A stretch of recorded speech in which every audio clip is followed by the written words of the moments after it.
We're at an art supply store, one of my favorite places in the whole world.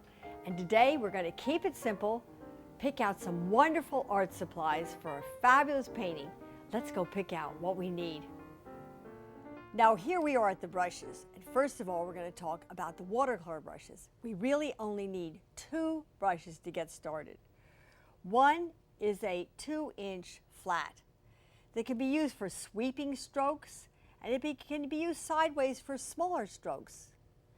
Then we have a 10 round.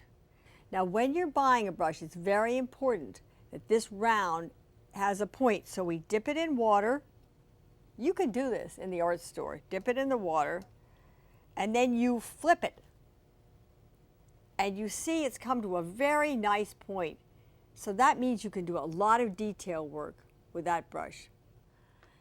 And then we need a large brush like this for the acrylic, and we're checking. Do you see how it has life? It goes back and forth. If you push this brush and it flops over on the side, you know it's not a very good brush. And then here we have a number 10, a square. And this brush we checked, does it have life? It certainly does have life. These are great brushes. This is all you need. You can make fabulous paintings with these brushes. Now we're going to pick out some acrylic colors. We're going to use the 3 primary colors, which are blue, red, and yellow. I'm using 2 blues, which is cerulean blue and ultramarine blue. I'm going to use 2 reds.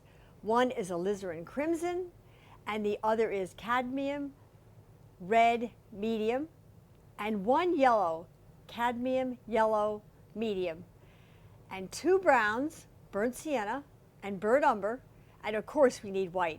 And that completes our palette, and we can make some fabulous acrylic paintings with those colors. Here we are at the watercolor section, and we're going to pick exactly the same colors in watercolor that we had in acrylic. And I want to share with you something that I just absolutely love. It's my little traveling watercolor kit. I have a little bag to put things in and a wonderful little palette here. It's got all the colors. It's got a place for the water, place for the brush, place to mix. Sometimes I buy a larger brush and just cut off the end and pop it in there.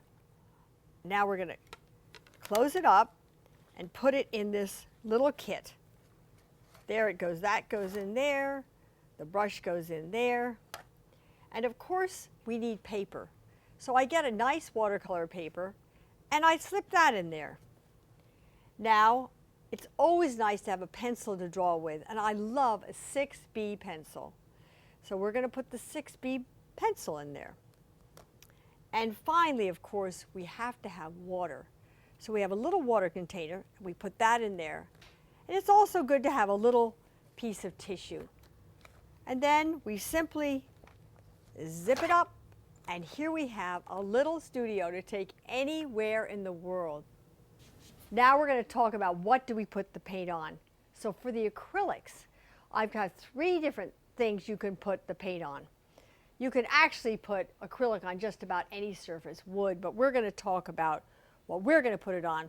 One is an artist's canvas. You buy it like this. It's gessoed. It's all ready to pop in a frame. That's one way to go. Another way to go is gesso board. This is a lot smaller, thinner, less expensive, and you buy it like this all ready to go ahead and do your acrylic painting. And this is a really wonderful thing for people wanting to paint acrylic. This is called canvas paper, and it's cotton actually, and it's just like a canvas, only you don't have the board behind it. This is a very reasonable way if you want to paint acrylics. You finish, you've got another one right underneath, so that's a great way to go. Now we have to paint on watercolor paper. When you paint on watercolor, it's super important you use good paper. If you don't use good paper, what happens is if it's too thin, it will start to ripple. The effect will not be good, so you use a good watercolor paper. One of the watercolors is called a Strathmore, and Strathmore comes in a block, which means it's glued at the edges, And it also comes in individual sheets.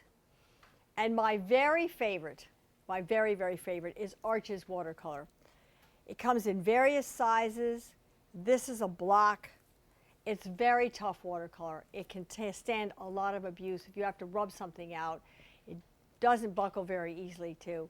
So the main thing is try different things, see what you like. These are merely suggestions. And now we're going to go back to the studio and do a wonderful painting.